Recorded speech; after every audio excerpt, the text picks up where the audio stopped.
New EU budget from COVID-19 to green goals. I am delighted to have a very distinguished set of panelists today to help me discuss the issue of the proposal for the European EU budget that the Commission came out 2 days ago. I'm going to briefly introduce my panelists and then we're going to get started. I'm delighted to have Carolina Ekholm with us, who is a professor of economics at the University of Stockholm. We have Miguel Otero Iglesias, who is a senior analyst at Elcano Royal Institute in Spain. And we also have Zsolt Darvas, who is a senior fellow here at Bruegel. We've made an effort to try and find people from different corners of Europe to try and have their take on what they make of the European proposal, of the European Commission's proposal on the EU budget, the old part of the EU budget and the new part of the EU budget, as well as what they think from their own perspective, country perspective, but also their own perspective, will be agreed upon actually later on by the Council. But before we do that, and also for the benefit of our audience, I would like to ask Zsolt, who is currently writing a small blog explaining what we've learned from the European Commission's proposal, to summarize it, Zsolt, in not more than 4 or 5 minutes, the main information that the European Commission has given us, what does it contain, and what is new and what is old. And from there, we can then start the discussion. Zsolt, the floor is yours. Thank you, Maria. Let me also welcome you all. The proposal, which was published 2 days ago, has 3 main elements. Let me start with the smallest one, which is the soonest, that the Commission proposed also changing the current 2020 EU budget by increasing that 11.5 billion euros so that this money can already be deployed urgently this year. Certainly this is the smallest part, but I think it's also a proposal which we might discuss. And the 2 other proposals relate to the period starting in 2021. One is the so-called standard 7-year European Union budget, the multi-annual financial framework. And the other one is a new and temporary next generation EU instrument, which would apply for 4 years. We can discuss how that 4 years will actually, what that 4 years actually means. The first one, the standard 7-year multi-annual financial framework, is proposed to include 1.1 trillion euros. This is expressed in constant prices, in constant 2018 prices. So in actual prices of the year, it will be over 1.2 trillion. This is distributed as usual across the 7-year period.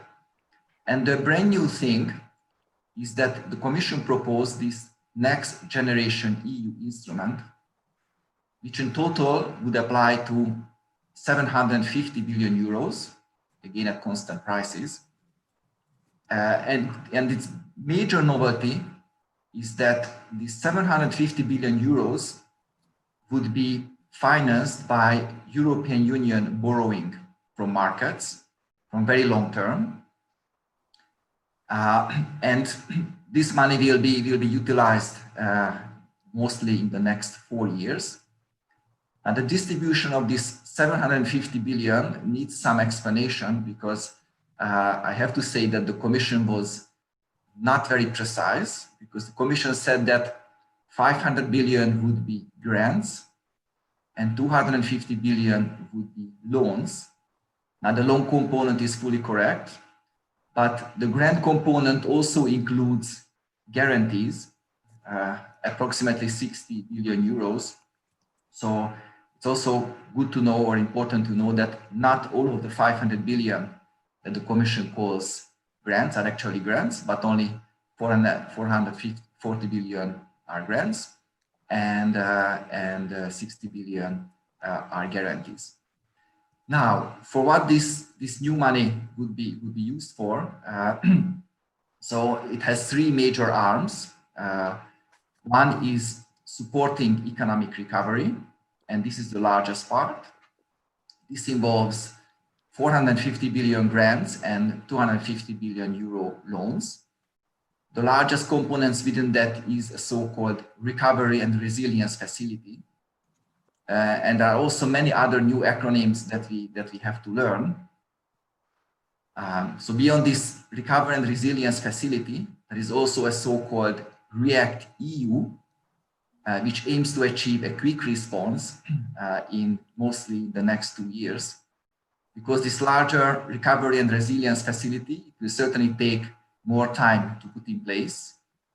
Then, as the usual EU budgeting goes, that in a year, the European Parliament approves certain commitments and the actual payments come somewhat later. So in fact, even though the commitments will be done in the next 4 years, payments will go well beyond the next 4 years. So this is the standard EU budget and this recovery and resilience facility. While for this REACT EU, the main goal is to deploy it very, very quickly, 2 years in the amount of 50 billion euros. Probably most of the participants have heard about the so-called Just Transition Fund, which aims to alleviate the social consequences of a green transition. It is boosted very significantly from 10 to 40 billion euros by this new facility. So basically increasing fourfold the amount available. So it's very, very big. And also for agriculture, the Rural Development Fund would get an additional 15 billion, also to help rural areas in the context of the recession and the Green Deal. So this was the first arm, which is supporting member states to recover. The second arm, which is named Triggering Private Investment, it includes about 56 billion euro guarantees. It again has many components. So again, by the previous one was actual EU spending. This one, the guarantees are various guarantees which can generate more private investment. Typically, it is assumed that one money from the EU budget can generate 10 euros of investment. So these 56 billion euro guarantees could generate about 500 billion euros or even more total private investment. Again, we can discuss in the discussion what the views of the panelists of this facility. And again, there's a new name to learn, which is called the New Strategic Investment Facility, which will be part of the so-called InvestEU, which has been proposed earlier. So also, I would like to warn that we have to learn many new names and many new acronyms. So this was the second arm, guarantees to trigger private investment. And the third one, which has a encompassing name called Learning the Lessons from the Crisis. It includes many different measures related to health, related to protection, related to research, related to external action. It is also the smallest part. It's composed of 39 billion euros, which are mostly for grants, but some of this amount for guarantees. So we can also discuss how that would actually work. Now, so this was the new facility, so the new next generation EU instrument. Also, the Commission proposed the standard 7-year EU budget. As I said, at constant prices, it is 1.1 trillion euros. In a blog that we will hopefully publish this afternoon, I looked at the exact composition of spending in the new proposal compared to the previous proposal, which was made 2 years ago by the Commission. And what I found is that the overall headline number is somewhat smaller now than it was 2 years ago, which is in line with the unfortunate GDP developments, because we are facing a very big crisis. So GDP in the next 7 years is likely to be lower than what we thought it would be 2 years ago. But beyond an overall reduction and some reduction in most of the headings, I didn't notice much changes. So basically the structure remained more or less the same as it was done before. So just let me stop here, maybe summarize the 3 more main points. So the first one, 11.5 billion euro for this year. The second one is a brand new EU borrowing for 750 billion euro to support the recovery. And the third one is 1.1 trillion euro for the next 7 years for the standard MFF. Thank you very much, Zsolt. Zsolt, can I ask you to also tell us a little bit about how the new recovery fund will be financed? I mean, something on what is the Commission proposing in terms of borrowing, EU borrowing, and of servicing that loan, servicing the amount? So the proposal is that it will be fully financed by European Union borrowing, raising from the capital markets. And thereby we can mention that in this sense it is very much in line what Germany and France proposed 2 weeks ago. And the borrowing would be very long maturity. I mean, the Commission gave a very wide range for repaying the loans. So they proposed that they would be repaid basically after the next MFF ends, so between 2028 and 2058, so almost 40 years from now. So it could be very long horizon borrowing. I believe subsequent negotiations will determine how long the borrowing should be. And it is proposed that it would be repaid by the standard EU budget. Now we know that to the standard EU budget, countries mostly contribute according to their share in the gross national income of the European Union. So certainly countries which have a higher GNI, Germany, will pay more than Malta or Cyprus or Estonia, which are very, very small countries. The Commission also proposed to introduce new revenues, which are called own resources, and argued that these new revenues could help also repaying the borrowing. But again, this is a point which I'm afraid needs qualification, because let's say if the EU imposes a new tax on carbon or whatever, it means that that tax will not go to the national budget. So national tax revenues would be lower. I mean, EU tax revenues or revenues from levies would be higher. National tax revenues would be lower. So we can indeed say that some more own resources will help to finance the repayment of this debt, but actually this is also taking money away from national budgets. Only it makes an additional contribution only if the taxed entities are non-European ones. And in fact, the Commission also proposed such new revenues. Let me mention 2 or 3 one. First of all, they proposed a digital tax, which certainly, since the largest digital companies are non-Europeans, most of these tax would be paid by non-European entities. It also proposed a carbon border adjustment procedure. The details were not revealed in the communication which was published 2 days ago, but such a work has been ongoing for long. Also, my Bruegel colleagues contributed to that debate.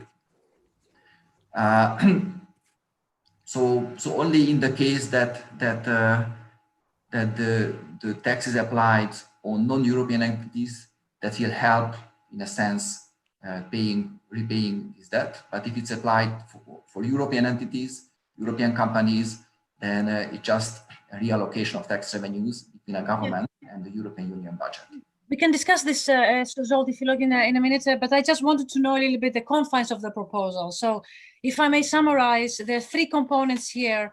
A small component to try and front load effectively some of the expenses that may need to happen in 2020.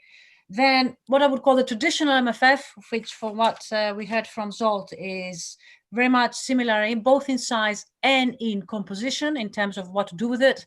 And then there is the new part, which is the recovery part, 750 billion, the 500 of which the Commission proposes to be in the form of either primarily grants and a small component guarantees, 250 billion in terms of loans, and the financing of this will be effectively borrowing in the markets to be repaid at the very long term through the MFF for the loan itself, and the servicing will be done through some form of taxes to be discussed.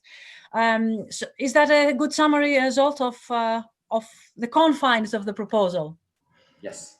Okay, wonderful. So then let's think a little bit. What do we make of this? And if I may turn to you, Carolina, first, and I'll take turns with all our guests. Carolina, what is your first impression of what Zsolt has just told us of the European Commission proposal?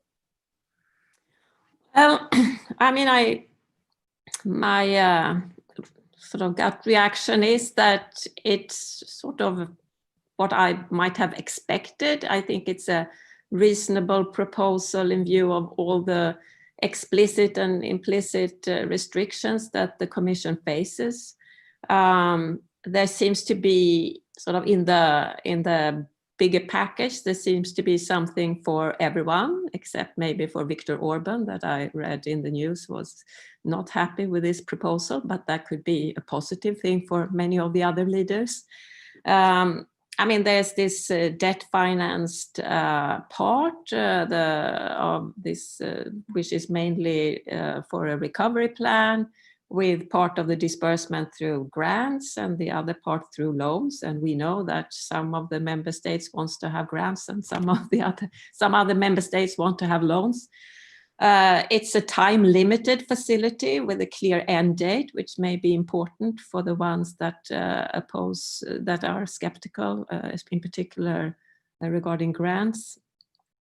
There is this small increase in the overall MFF compared with the compromise proposal that was out in February, but a small decrease compared to the original proposal that was met by resistance by some member states.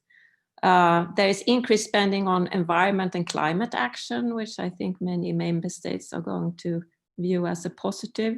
And important for some member states, the rebates enjoyed by large net payers into the budget are proposed to remain, at least in the short run.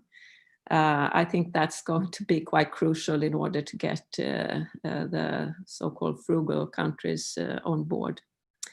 But that said, I don't expect the proposal to be accepted just as it is, but I think it may be accepted by most capital as a reasonable starting point for serious negotiations.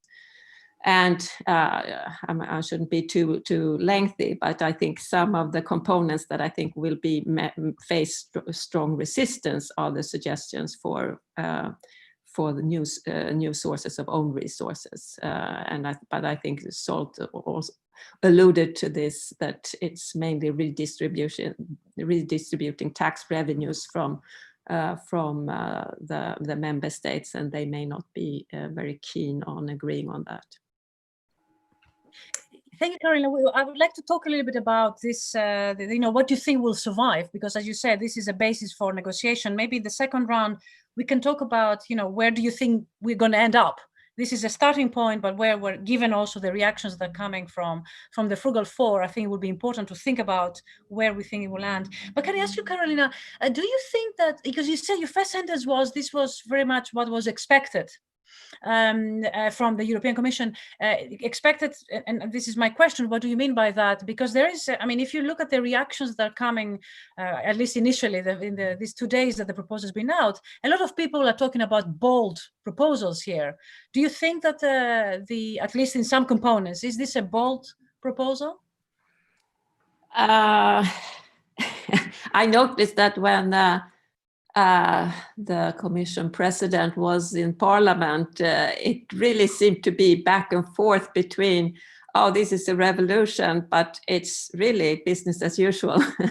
So, of course, there are sort of new elements to this, like the debt-financed sort of part of the recovery fund. So that is bold, but it was kind of expected because we had the Franco-German proposal out there before. So everyone, I guess, expected that there would be some element of this in this proposal. And that's obviously going to be part of what's going to be negotiated from now on. So I would say it's a bit of a mixture, some novel elements, but also to a large extent things that we have seen before. I mean, some of the, like with the own resources, the digital tax and the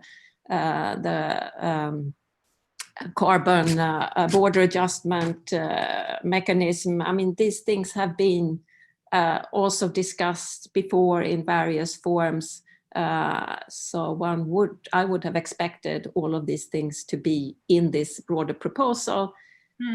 And some of the, some countries are pushing for these things, some countries hate them, and so now negotiations will start. Indeed, but yeah. When I said it was expected, I had expected the Commission to get everything in there, and also from a negotiating point of view, that's it's a good strategy, because then you have many things to trade against one another. Yeah, indeed, it is. That's also a good point. So, Miguel, may I come back to you? The other side of the other side of the continent, from Spain, in some diagonal axis, if I may. What aspects of the European Commission's proposal do you find bold? I mean, I suppose Carolina is right. There are bits that are business as usual, but there are also bits that are bold. What's your take on the bits that are bold, and what do you make of them? Well, thanks first for the invitation. It's great to be here discussing this with you guys. I think the boldest element is the issuance of debt by the Commission at a large volume. I think that's unprecedented if it would happen. Hopefully it will happen. But, I think we have now the discussion, as you know, on whether this is a Hamilton moment or not, which I think it's not a very useful historical reference, because it's very difficult to draw parallels between, the history of the United States and that of the European Union. We tend to always look at the United States, and I think we have our own history to draw on what kind of moment this is. It is certainly a von der Leyen moment, and I think, if we issue debt until 2058, we assume that the European Union will be here until 2058, which is already, a bold statement, isn't it? I mean, 2 years ago, most people would think this might be the start of the end of the European Union and the start of the disintegration process. If you look at the literature on disintegration over the past 5 years, it has boomed. And so, I think the statement is right there. Look, guys, we are here to be seen until way entered the second half of the century. And we mean business. The second element, I think, here is the debate around the macroeconomic impact, whether this has really macroeconomic impact sufficient enough to deal with the crisis. And as you know, here there are all sorts of figures. The figures are not very clear yet. Some people think this is significant and this is already, huge. Others say, look, if you spread it out through different years, then this is really, not even 1% or so. Therefore, it's rather small. But my point is this: the momentum that it has created has macroeconomic impact. In terms of a country like Spain, a few months ago, there was the sense of we don't have fiscal room. We don't have fiscal room. While now, I think the view is, wow, now we have certain fiscal room. And not only will there be coming money from Europe, through the European Central Bank and its reaction even to the Karlsruhe sentence and to the Constitutional Court of Germany saying, look, Isabel Schnabel's point the other day, look, we're going to continue to do what we think is best. Karlsruhe cannot say anything about us. And so we have the ECB, coming out with the bazooka, and Spain being now in a situation where, it can enlarge, lengthen the maturity of its debt. It can issue long-term debt, even 50 years debt at very low interest rates. And therefore, it has much more room of maneuver, fiscally speaking, than we had even 1 or 2 months ago. And I think that has macroeconomic impact, for sure. Okay, so do you think the two bold things is basically the size indirectly?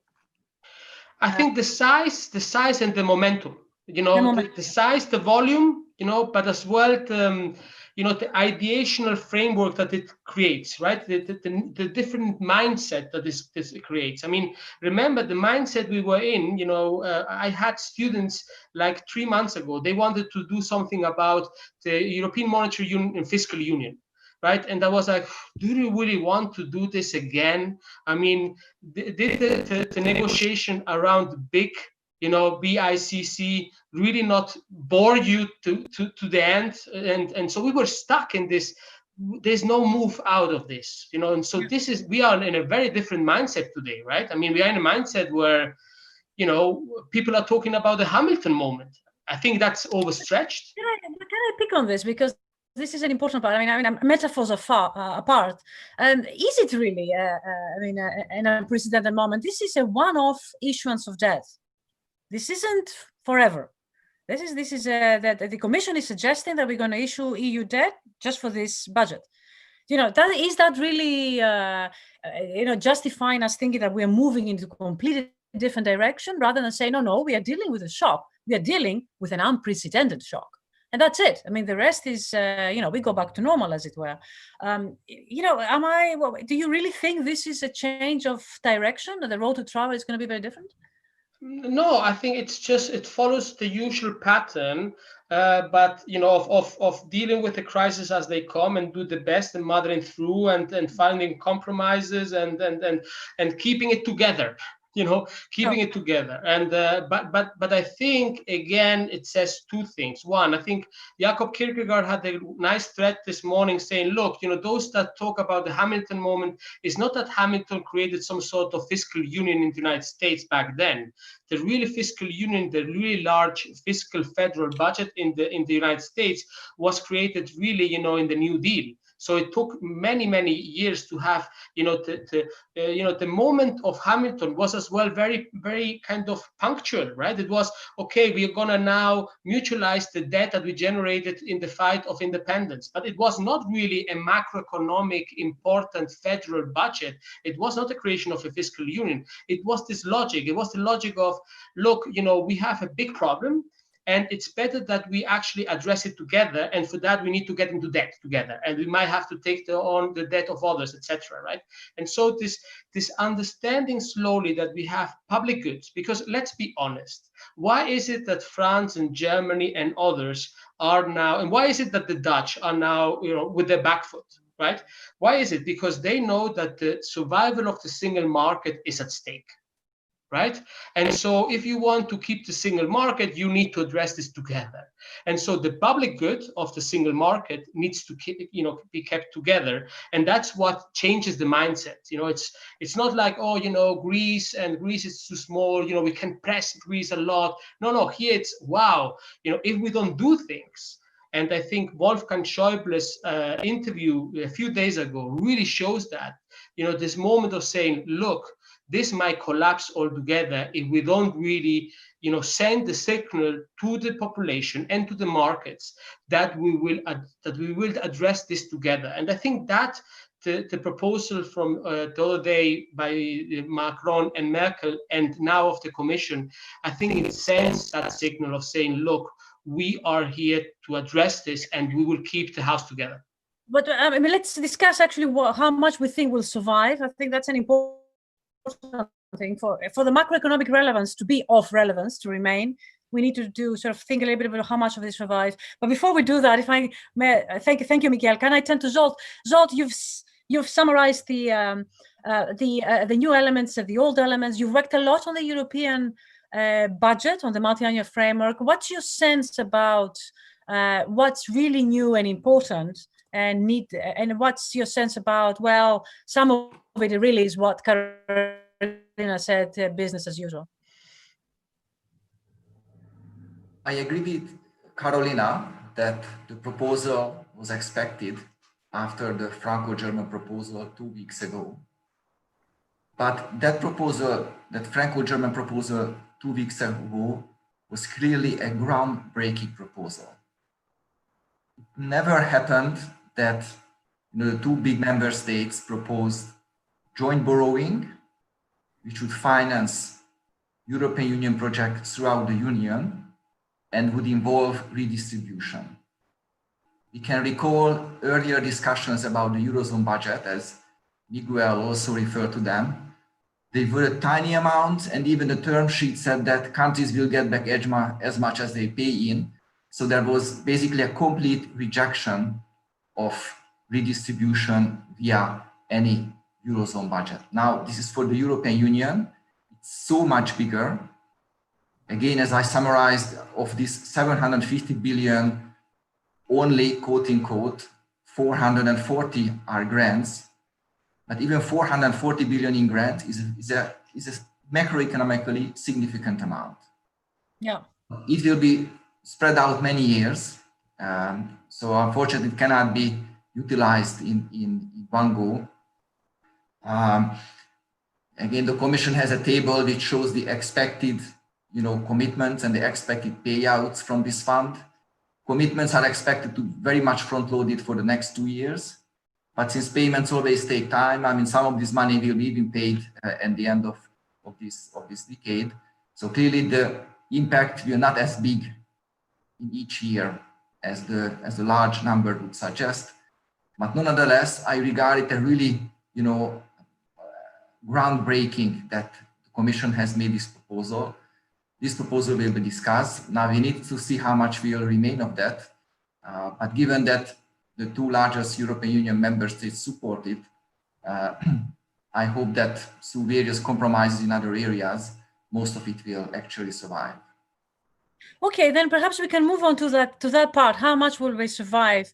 So as you said, Zsolt, the real breakthrough here was not so much the European Commission proposals, but the Franco-German proposal 2 weeks ago, which actually brought these new elements, the EU borrowing and the redistributive element, on the table, effectively, and convincingly so, given that it comes from the two biggest countries who have a leadership role to play in the context of the European Union.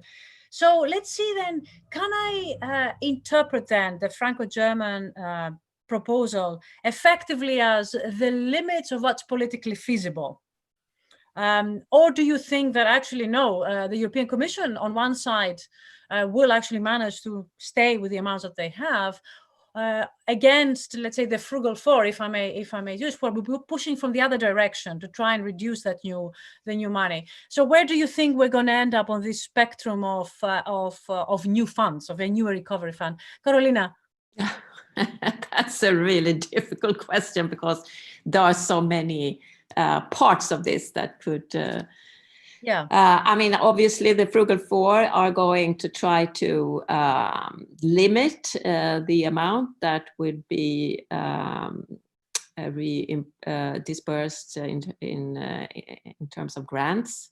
How much they are able to do that, I mean, it's difficult to say, and their incentives to do that will also depend on things like, how are these exactly, what are the requirements for dispersing this money, some sort of, I mean, not conditionality, that's typically what we, but something like that, because I think the worry, of course, would be that you disperse grants and they just kind of disappear in the normal things. They don't really do anything in terms of boosting productive capacity and things that will facilitate actually paying back this money eventually. So I mean, so I guess these details are going to be part of the negotiations. I mean, I think coming from Sweden, from a Swedish perspective, I mean, it isn't, I think there are two aspects of the what is seen as being this kind of having a stingy attitude to the European Union. I think one part of it is the fact that Sweden is a significant net payer, and is kind of, there's this worry that the payments into the EU budget will increase so much that it really crowds out public spending in Sweden in a noticeable way, and that will be very difficult for the politicians to defend to the voters. So that's one part of it. But the other, which I don't, and I can see that part, but there's something else that I think is a little bit, it's not where the Swedish debate is not quite balanced, is that this is viewed as a kind of a Eurozone problem that now needs to be solved, like, you know, during the Euro crisis. And I think that's where the domestic debate, at least here, needs to evolve, because things are different now, and I think what we're now dealing with is the future of the whole European Union, and even a country such as Sweden needs to be sort of a constructive partner in trying to shape that future, and then dealing with the weaknesses in the monetary union is going to inevitably be a part of that. So it's not something you can avoid just by not using the common currency. But I think internally the debate isn't quite there yet. Well, I mean, I think that's it's an interesting point you raised, because I actually believe, and I may be wrong, that this is very much an EU attempt. This is the EU budget, and in fact, we even saw that yesterday. Whatever little budget there ever was in the context of the Eurozone is almost gone now as a proposal. So, so actually, if anything, this should have really fed into the debate that this is truly, given the nature also of the shock, this is really a truly EU response rather than just a Eurozone response or sort of a small group of people, a small of countries. So I think that in that respect, I find the European Commission, which is rather satisfactory, of not differentiating between Eurozone and non-Eurozone, which is a perennial problem, of course. But let me say, if I just, since you asked what may remain, and so on the basis of what I said as the first element of this, the fear of having a significantly increased payment into the EU budget, I think the remaining rebates is going to be a very crucial part, I think, in the Swedish context, because Swedish, as the general feeling among sort of Swedish voters is that, of course, one wants to show solidarity with the rest of the world. So it's not based on some sort of a more nationalistic point of view.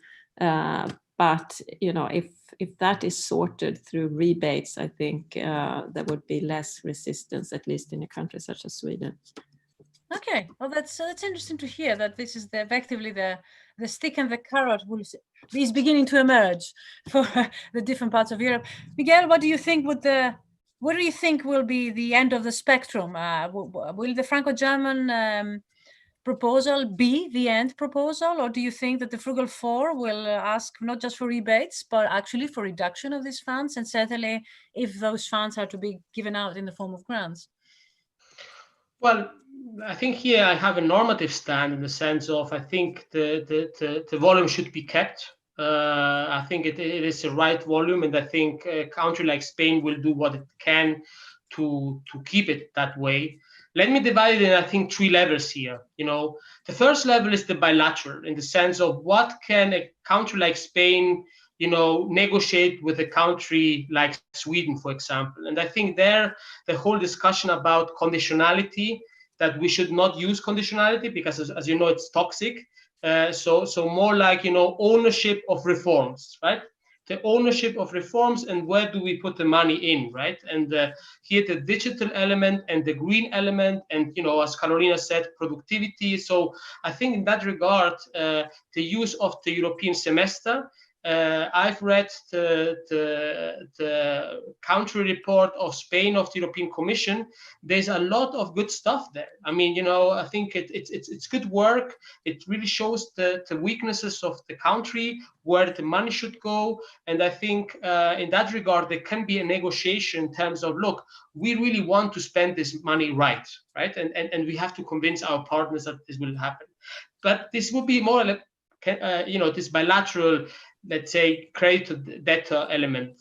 But the second, I think it's where Spain and countries like Sweden and the Nordics and generally the frugals can work is, with the state aid that especially Germany, but also France will give to their companies, the single market will not be fair anymore. So you need to have a certain volume at the European level that can somehow compensate the huge distortion that state aid in German companies especially will create for the single market. And I think, the whole debate about European champions brings countries like Spain and the Netherlands together, because, these European champions cannot be French and German champions. And this is one of the things that have not been highlighted from the Franco-German proposal, but it's there written that, one thing that was agreed was that we should revise competition law and we should push for European champions. And there's a lot of concern in Spain about European champions, meaning Franco-German champions. And I think there the Nordic countries and a country like Spain can work together. And finally, then there is the final level is the geopolitical one, right? And the whole digital sovereignty, strategic autonomy, what Carolina mentioned as well. Now that Sweden, I think, or the Netherlands, they have realized, okay, in this, geopolitical rivalry, we need Europe. We need to start thinking strategically. And there, for example, talking about rebates, if finally we go, for example, with 5G and say we want European companies to actually implement our 5G, a company like Ericsson can be the big winner, right? And so again, there I think there are chips that can be used in this negotiation to keep the money as it is, but to use all the elements so that both the southern and the European countries beyond the Franco-German tandem are happy with the final outcome. This is really interesting what you say, Miguel, because you're saying that effectively the bargain cannot be just about what the Commission proposal gave us two days ago. It is about the grand European bargain. And there's if you were to negotiate a grand European bargain, then you would say maybe Franco-German champions for more centralized budget, maybe Swedish digital champions, also for more sort of macroeconomic stabilization. But I mean, do you think that this will be the discussion at the next summit? So that will this will be? Do you think the discussion will go this way, or it will be really about what's on the table? Well, as I said, I told you I had a normative stand on this. My job as a think tanker is to think, about the bigger questions, and so I hope that this would be actually the bigger, discussion that we have, rather than looking at every single penny, right? And I think I would push policymakers to actually broaden a bit their view and see that in this moment you might have to zoom out and start to see how we can actually find elements to compensate losses on one side with wins on the other. And so, as Carolina said, I mean, the European Commission's attempt to put quite a lot of stuff already there so that things can be bargained, can be even going beyond that in terms of wider strategic thinking. Yeah, no, it's a very good point. I think, and thank you for bringing this up, because that's an important one. Zoltan, I'm going to come to you, but can I also ask you to think about actually a question that is coming in from our audience, and they're asking about the governance of this new part of the MFF. EU has got this is John Gibb who's asking this question. The European Commission has weak governance. Do you think that this is going to be a problem in the negotiation of giving the European Commission more money when actually the track record is not as strong as we would like it to be? But Zoltan, let me give the floor to you. The money is not given to the European Commission. So let me briefly talk about the proposed governance, and then we can evaluate whether we think it's good or not. So in general, you know, all EU money is approved by a joint, based on a Commission proposal, but by a joint agreement between the Council and the Parliament. So the Council and the European Parliament have a say on which programs get how much money. Now, for this specific one-time temporary recovery instrument, the 750 billion, the Commission proposes that member states come up with plans. They write it down. In every year, they prepare a national reform program in the context of the European semester process. So they clearly write down what are the weaknesses of their economies, how they can support European Union goals like the fight against climate change and green transition.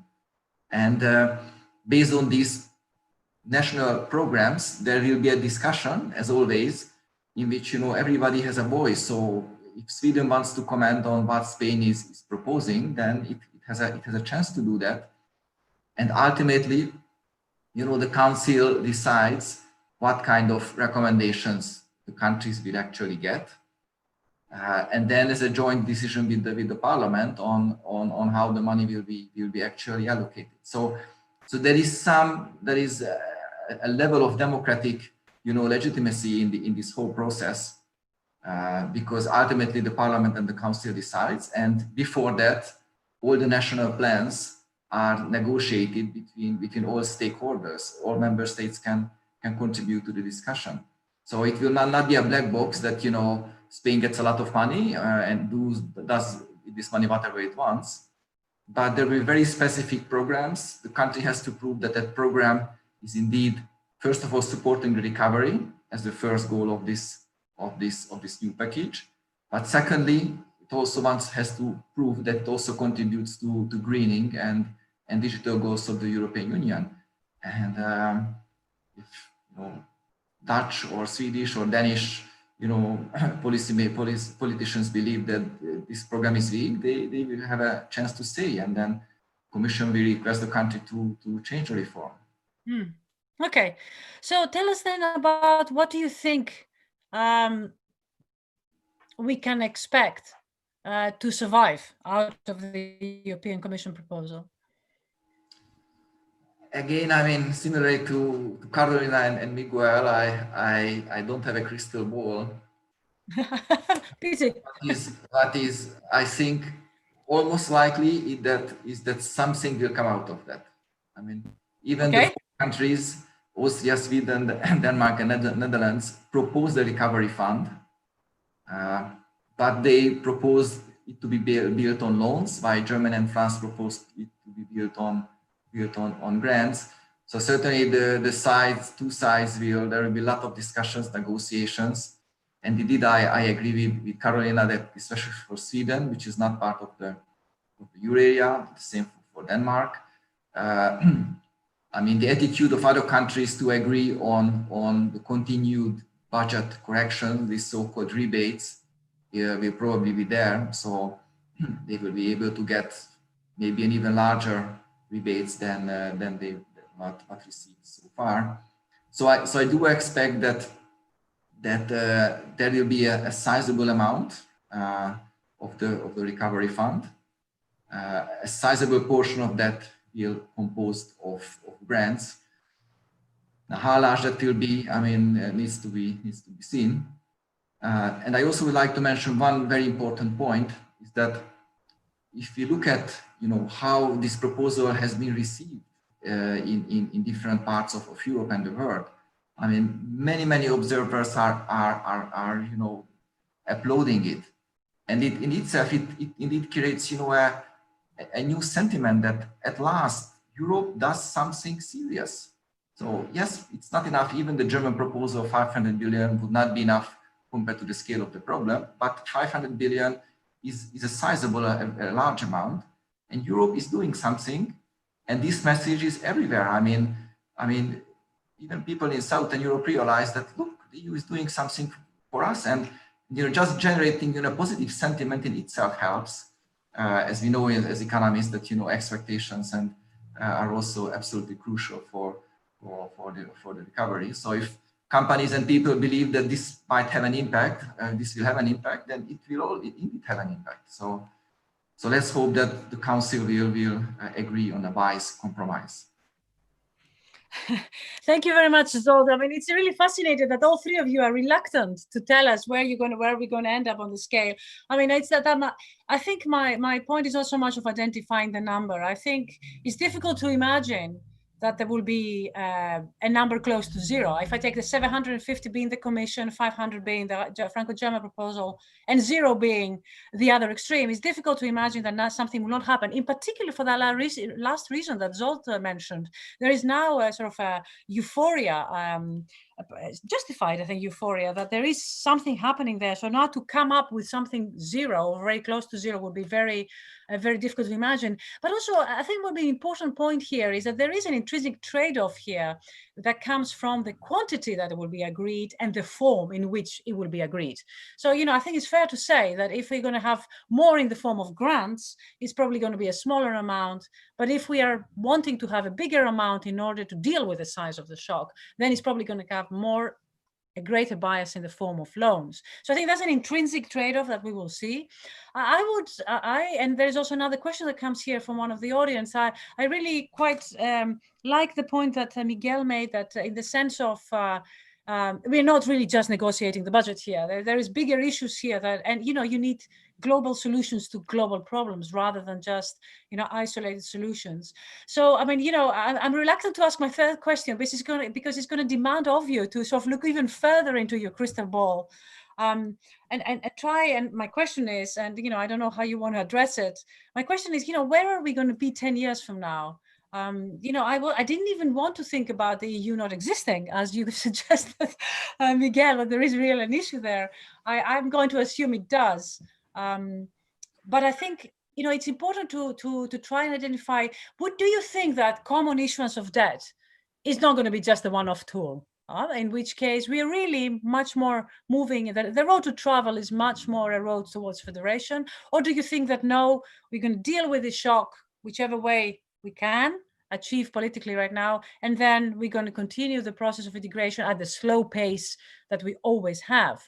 Carolina, I start with you again. I mean, I don't want to put you on the spot, but I think it would be important to know where is the destination here?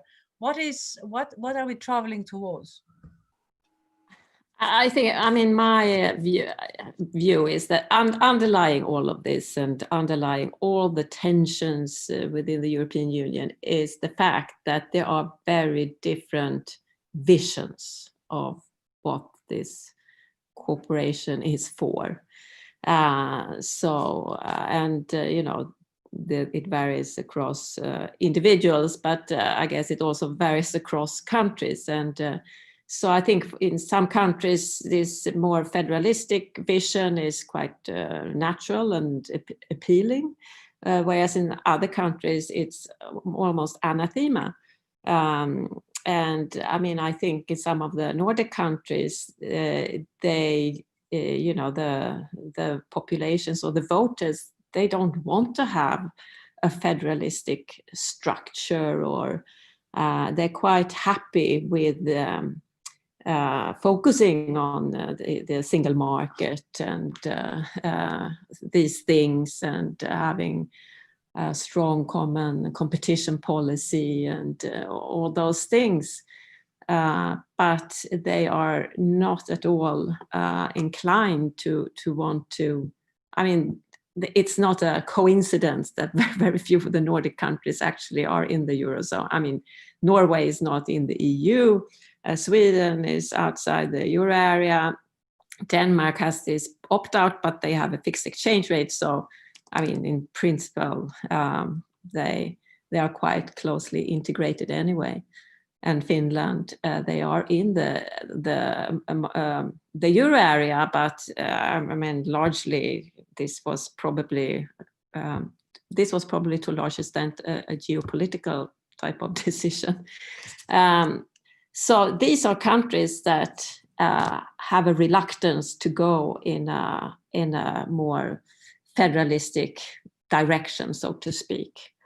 And so what I see for the future and also in the past is this tension between these different visions that are in the group of member states. And in order for the European Union to survive, at least as it is now, you need to have both groups reasonably happy. So therefore, I don't see any giant leap towards sort of a fiscal union and things like that, because I think that would push some member states away from the EU. Mm-hmm. So, I mean, for that reason, I think we are going to have this sort of slower progress. But then there's always this issue that, you know, when there's a crisis, that then there becomes an impetus for taking some larger steps forward, you know, which I acknowledge. But I think that it's also, there's a risk in that, because you may take a step too far, and then you have processes like in the UK, for instance. And so I guess my main scenario is that we will continue with some sort of slow progress into further integration. That's great. That's very clear. Thank you, Carolina. Miguel, do you share that view? Yes, I do. And I mean, what I wanted to say is that, you know, history tells us that confederations don't last. Even the Helvetic Confederation realized that at some point they needed to become a federation. And so I think that's just the way it is. And I think if we have learned something about the COVID crisis, is that this idea that the single market is this economic sphere that you can just govern and that doesn't have to do anything with social issues and health issues, for example, etc., is just it's not sustainable, right? Because you could see this is a health crisis that touches upon mobility, and if you want to restore mobility, which is an integral part of the single market, one of the 4 pillars, you need to have more cooperation, even integration in terms of health, right? I mean, we will have these discussions. At some point, if we want to restore Schengen, we will need to check that in Spain, Swedish people that come from Sweden, you know, they are tested so that they don't bring the virus in. And when they leave Spain, then will need to be tested so that they don't get the virus in Spain and can leave Spain safely with the, you know, with the feeling that they will not go back to their country with the virus. And so for that you need, and so again, you know, we see here that if you want to maintain this public good, which is the single market, there are all sorts of broader issues that go into the nature of sovereignty in regards of social, green, health elements, you know, that make it, as Carolina said, that when you have a crisis, you realize that you might need to go further into integration if you want to keep the single market or the single currency, right? And so I understand the hesitation in some parts of the union for this ever centralizing direction, and therefore you know, and that is where I agree a lot of times with, you know, more Nordic positions about subsidiarity, right? And so the principle of subsidiarity is what keeps federation stable, so that people feel that the level of governance is appropriate to the issues at hand and as close as possible to the people. So, you know, hopefully we will move to a more, you know, a better integrated, you know, union that keeps this level of or this principle of subsidiarity, where, you know, smaller issues are dealt with at the local level, at the regional level, while the bigger questions, and I don't want to even talk about, because just to finish up, do you think that the rivalry between the United States and China will decrease or increase in the next 10 years? I would put my money on increase. It will be the defining geopolitical question of our times. In those circumstances, Europe will need to decide whether it deals with this situation in a more integrated fashion or not. I know that a lot of the Nordic countries, the Netherlands, generally, they have never thought about really this big geopolitical, geostrategic questions, right? It's been, they've been very kind of focused on the mercantilist side, of the economic side, but slowly I see it, at least in the Netherlands. I don't know how it is in Sweden, but what I know about relations with China, the feeling is, wow, we are small here and we are pushed around quite massively. We need a bigger and stronger union to deal with, with giants like China on one side, and perhaps a less cooperative United States in the future that might not be protecting us, in 10 years' time as it is today. I don't know, hopefully yes, but maybe not. So centralize on the bigger things, but decentralize on the smaller things, right? That's yes. kind of So that the local identity, this feeling of control, right? I mean, this was the whole thing about Brexit. Was it not? It was, let's take back control. The feeling that slowly governance, ownership is slipping away. That it is further away from you, and that you don't decide anything. I think that is a sentiment that we have to deal and to address, and that I think usually starts with the proper subsidiarity principle. I hope we have another opportunity to put a little bit more flesh on those bones of the arguments you just described, but not for the moment. Zsolt, your view on where are we going to be 10 years from now? Let me focus on the fiscal union aspect, because I see a number of very optimistic predictions and I don't share them. Basically, a fiscal union in a federation does basically three things. One is providing public goods, like defense, education, security, and so on. The second is providing redistribution between the richer parts to the poorer parts, and the third one is dealing with macroeconomic shocks and providing macroeconomic stabilization. Now, what we have seen now with this big new recovery fund proposal is a cyclical element. As you all emphasize, it's a temporary, one-time, clearly time-limited instrument, and hopefully it will be approved by the Council. But in order to have a fiscal union, we would need to go more on the second two aspects, namely on providing public goods at the European level and also providing more redistribution between member states.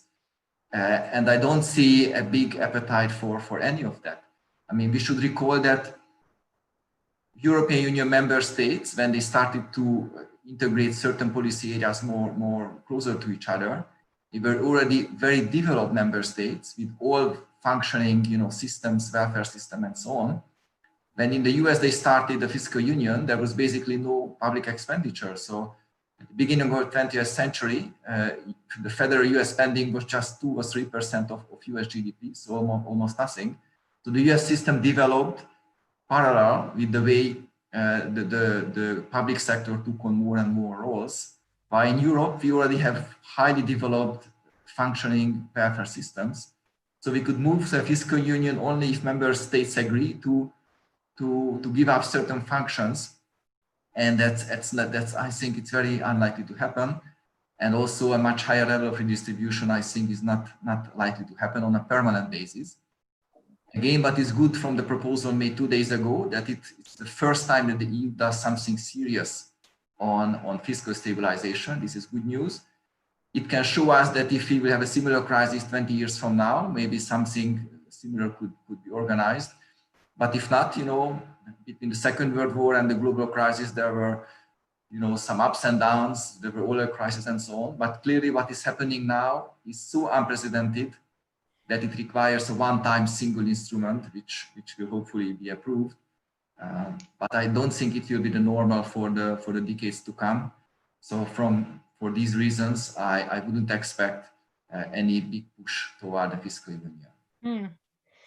Thank you all. For the moment, I think let us hope that whatever is agreed in the next step will be sufficient. Let's hope that there won't be a second wave, which will require yet another temporary artificial coma for the economy, and let's just hope that nobody will be hurt in the future, at least not in the size that we've seen in the past few months.